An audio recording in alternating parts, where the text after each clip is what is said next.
இதாக இருக்கும். அவளோட மனசில் ஏதாவது இருந்திருக்குன்னா அது யாரும் தெரியாது. இப்போ உதாரணத்துக்கு சொன்னீங்க இல்லையா, தூக்கு மாட்டி இறந்தாங்க.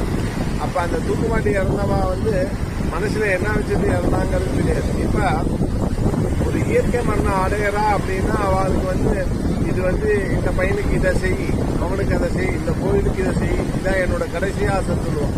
அப்போ அந்த கடைசி ஆசை என்னங்கிறது அவள் சொல்லியிருக்க மாட்டா. யாரு? அந்த குருமன்னாலும். அப்போ அவளை சாந்திப்படுத்தணும். சரியா? அப்போ அந்த சாந்தி படுத்துறதுக்கு தான் என்ன அப்படின்னா இந்த திலாஹோமம்னு ஒன்று சொல்கிறான் வேதத்தில். அதாவது கருட புராணத்தில்.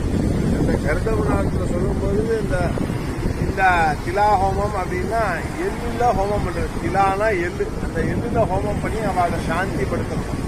சாந்திப்படுத்தும் போது அந்த பித்ருக்கள் நல்லபடியாக யமலோகத்திலேருந்து அந்த பரமபதத்துக்கு போகுங்கிறது ஐதீகம். அதனால் இந்த இடத்துல இன்னைக்கு நமக்கு கிடைக்கும். எத்தனையோ நாள் மாறி மாறி வந்தோம். இன்னைக்கு ஏகாதசி பெருமாளுடைய நட்சத்திரம். இன்னைக்கு நீ செய்யி, அது திங்கக்கிழமை அன்னைக்கு நீ செய்யி அப்படின்னு சொல்லி பெருமாளே நியமனம் பண்ணியிருக்கான். கேட்டா நட்சத்திரம் நாளைக்கு அவனும் இன்னைக்கு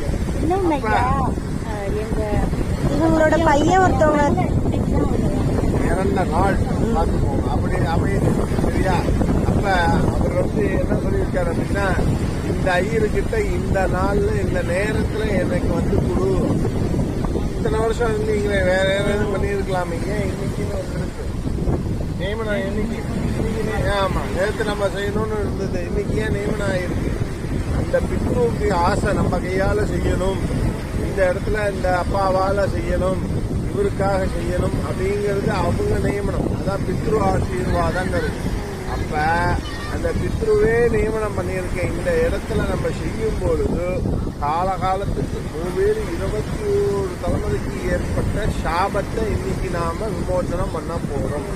அதுக்குதான் இந்த அரிசி மாவுல 21 பிண்டம் பண்றது.